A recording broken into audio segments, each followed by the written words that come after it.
নমস্কার, জিও বাংলা চ্যানেলে আপনাদের সকলকে স্বাগত। কৃষক বন্ধু প্রকল্পে নতুন করে ভেরিফিকেশন প্রসেস শুরু হয়ে গেছে এবং আজকে গুরুত্বপূর্ণ আপডেট, এই কৃষক বন্ধু প্রকল্পের টাকা কারা পাবেন আর কারা পাবেন না, এই ভিডিওটা দেখার পর আপনার কাছে জলের মতো পরিষ্কার করে প্রত্যেকটা বিষয় ক্লিয়ার হয়ে যাবে। এবং সাথে সাথে অফিসিয়াল নিয়ম যেটা সার্কুলার জারি হয়েছে, সেই নিয়মে কি বলা আছে এবং এরই পাশাপাশি আপ লিস্টের তালিকা আপনার নাম আছে কিনা, এবং এরই পাশাপাশি গুরুত্বপূর্ণ তথ্য যে কী কী ডকুমেন্টস দিতে হবে, এই ডকুমেন্টসগুলো থাকলে কিন্তু আপনি টাকা পাবেন। ঠিক আছে, সেই সমস্ত বিষয় আমি আপনাদের সামনে তথ্য দিয়ে দেবো এবং আমি শিওর, আমি গ্যারেন্টি দিয়ে বলতে পারি আজকের এই সেশনটা দেখার পর আপনার মনের মধ্যে আর কোনো প্রশ্ন আসবে না, প্রত্যেকটা বিষয় জলের মতো ক্লিয়ার হয়ে যাবে। দেখুন, পরিষ্কারভাবে বলি যে বর্তমান সময়ে পশ্চিমবঙ্গে কৃষক বন্ধু প্রকল্পের জন্য যে ভ্যারিফিকেশন, সেই ভ্যারিফিকেশন কিন্তু শুরু হয়েছে এবং একটা অফিসিয়াল সার্কুলার জারি করা হয়েছে। সেই সার্কুলারের তথ্য অনুযায়ী প্রত্যেকটা ব্লক অফিসে কৃষক বন্ধু যারা সুবিধা পাচ্ছিলেন তাদের সমস্ত ডেটা আবার নতুন করে যাচাই বাছাই কিন্তু করা হবে। তাই আজকের এই সেশনটাতে আমরা আলোচনা করব মোট গুরুত্বপূর্ণ 4-5টা পয়েন্ট। সে পয়েন্টটা কি, কৃষক বন্ধু প্রকল্পের টাকা কারা পাবেন, এই একটা গুরুত্বপূর্ণ তথ্য। এরই পাশাপাশি এই প্রকল্পে কারা টাকা পাবেন না, এটাও আলোচনা করবো, বলে দেবো আমি কি কি ডকুমেন্টস জমা দিতে হবে, নতুন ভ্যারিফিকেশন ফর্মে কি কি তথ্য দিতে হবে, আর এরই পাশাপাশি পিএম কিষানের সঙ্গে কৃষক বন্ধু প্রকল্পের সম্পর্কটা কি। তাহলে বুঝতে পারছেন আপনার মনের মধ্যে এই প্রশ্নগুলো আছে কিনা। আপনি টেনশন করছিলেন যে কৃষক বন্ধু প্রকল্পের টাকা আপনি পাবেন কি পাবেন না, আমি বলে দিচ্ছি টাকা পেতে কি কি লাগবে, ডকুমেন্টস কি কি লাগবে, সেই বিষয়ে আমি তথ্য দিয়ে দিচ্ছি। এবার তার আগে সবার প্রথমে আমি আপনাদের বলি, কৃষক বন্ধু প্রকল্পের নতুন ভ্যারিফিকেশন, এই ভ্যারিফিকেশন উদ্দেশ্যটা কি। উদ্দেশ্য দেখুন, উদ্দেশ্য হচ্ছে সরকার চাইছে যে, খুব ভালো উদ্যোগ এটা, যারা প্রকৃত যোগ্য, হ্যাঁ যারা প্রকৃত যোগ্য তাদেরকে আর্থিক সাহায্য করা, তাদের কাছে এই আর্থিক সাহায্যটা পৌঁছে দেওয়া। যারা প্রকৃত যোগ্য নয়, যাদের টাকাটা মানে ইনকাম করার ইচ্ছে আছে, সরকার বলছে না, দেওয়া হবে না। খুব ভালো, সরকার খুব ভালো ইতিবাচক একটা উদ্যোগ। তো যারা প্রকৃত যোগ্য তারাই কিন্তু টাকাটা পাবেন। ঠিক আছে, মাথায় রাখার চেষ্টা করুন। আর এই জন্য কিন্তু ভ্যারিফিকেশন প্রসেস কিন্তু শুরু হয়েছে। এবার প্রশ্ন হচ্ছে, কৃষক বন্ধু প্রকল্পের যে ডেটাবেস পিএম কিষাণ প্রকল্পের সাথে মিলিয়ে দেখা হবে, এটাও কিন্তু মাথায় রাখার চেষ্টা করবেন। এরই পাশাপাশি পিএম কিষাণ পেলে কি কি মানে কৃষক বন্ধু টাকা পাবেন, এই প্রশ্নটা অনেকের মধ্যে হচ্ছে যে পিএম কিষাণ টাকা পেলে কি কৃষক বন্ধু টাকা পাওয়া যাবে। দেখুন, মাথায় রাখার চেষ্টা করবেন, এটা সবচেয়ে গুরুত্বপূর্ণ প্রশ্ন। সরকারি নির্দেশিকা অনুযায়ী যাদের পিএম কিষাণের ডেটাবেস রয়েছে তাদের তথ্য যাচাই করা হবে, অর্থাৎ ভ্যারিফিকেশনের সময় পিএম কিষাণের তথ্য ভিডিও মানে ভিত্তিতে সমস্ত বিষয়টা কিন্তু যাচাই প্রসেস কিন্তু হয়ে যাবে। এবার প্রশ্ন হচ্ছে অনেকগুলো জায়গায় ভ্যারিফিকেশনের সময় আপনাকে কি কি তথ্য মানে আপনার থেকে নেওয়া হবে। দেখুন, ভ্যারিফিকেশনের সময় আপনার কাছে যে তথ্যগুলো নেওয়া হবে আপনার থেকে, সেগুলো হচ্ছে আপনার ব্যাংক অ্যাকাউন্টের ডিটেলস আপনাকে দিতে হবে, পাশাপাশি আধার নাম্বার, আধার কার্ডটা আছেই সবার, আধার নাম্বার দিতে হবে, এপিক নাম্বার দিতে হবে, ভোটার কার্ডের ওপরে দেখবেন এপিক নাম্বার আছে, এপিক নাম্বার দিতে হবে, জমির বিস্তারিত তথ্য দিতে হবে, ডিবিটি লিঙ্ক করা আছে কিনা ব্যাংক অ্যাকাউন্টের সাথে দেখতে হবে। ডিবিটি লিঙ্ক কেন, কারণ সরকার তো টাকা আপনাকে হাতে দেবে না, দেবে কি দেবে না, আপনার টাকাটা আপনার সরাসরি ব্যাংক অ্যাকাউন্টের মধ্যে ঢুকিয়ে দেবে, তাহলে সুবিধা আছে। তাই ডিবিটি লিঙ্ক দরকার।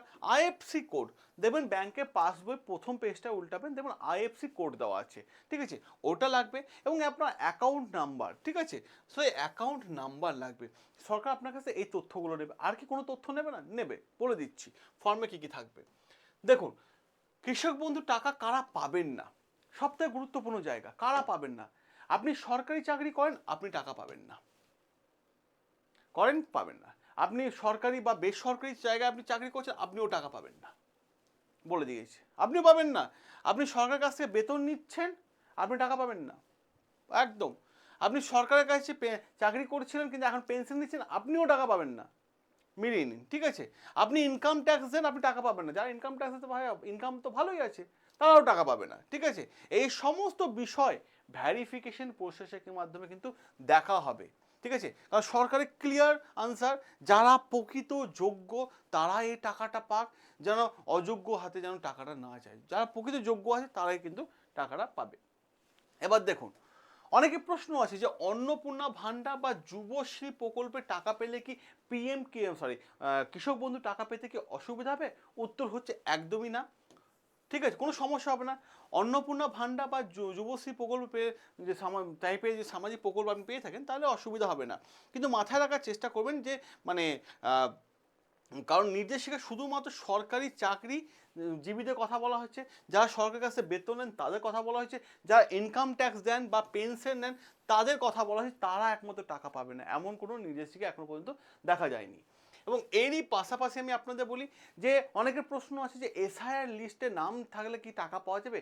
দেখুন, এসআইআর ডিলিটেড লিস্টে যে নাম থাকে তাহলে তো পাবেনই না। ঠিক আছে, অপরদিকে যে ট্রাইব্যুনালে ব্যাপারটা গিয়ে থাকে সেই ব্যাপারটাও কিন্তু আপনাকে আবেদন করার সময় করে খেয়াল রাখবেন, সেটা উল্লেখ করতে হবে। ঠিক আছে, এই বিষয়টা রাখতে হবে। এবং তারপর ট্রাইব্যুনালের পর যদি আপনার মানে যোগ্য হন তাহলে অবশ্যই কৃষক বন্ধু টাকা কিন্তু আপনি পেয়ে যাবেন। দেখুন, এরই পাশাপাশি আমি আপনাদের বলি নতুন ফর্মে কি কি ডকুমেন্টস লাগবে। সঙ্গে দিতে হবে আধার কার্ডের একটা জেরক্স, ভোটার কার্ডের জেরক্স, জমির পর্চা, ব্যাংকে পাসবই কপি এবং স্বামী স্ত্রীর প্রয়োজনীয় তথ্য, সেগুলো কিন্তু দিতে হবে। ঠিক আছে, এবার দেখুন ফর্মে আর কি কি তথ্য আপনার কাছে জানতে চাওয়া হবে। কৃষক বন্ধু যে পেতেন আপনি, তার সাথে আইডি নাম্বার, আপনার নাম দিতে হবে, আপনার পিতা বা স্বামী স্ত্রী যার নাম হোক দিতে হবে, সম্পূর্ণ ঠিকানা অ্যাড্রেস দিতে হবে, জেলার নাম লিখবেন, ব্যাংকের নাম, IFSC code, bank number, Aadhaar number, EPIC number, DBT link আছে কিনা সেটা জানতে হবে, এসআই বা সিএ সংক্রান্ত তথ্য দিতে হবে। ঠিক আছে, এরপর কি করতে হবে? দেখুন এরপর কি হবে, এরপর যেটা হবে সেটা হচ্ছে জমা দিয়ে দিলেন আপনি। এবার জমা দেওয়া ব্লক অফিস সেই তো আপনি যে তথ্যগুলো জমা দিলেন সেটাকে ব্লক অফিস কী করে যাচাই করবে যে আপনি ঠিকঠাক মতো তথ্য দিয়েছেন তো।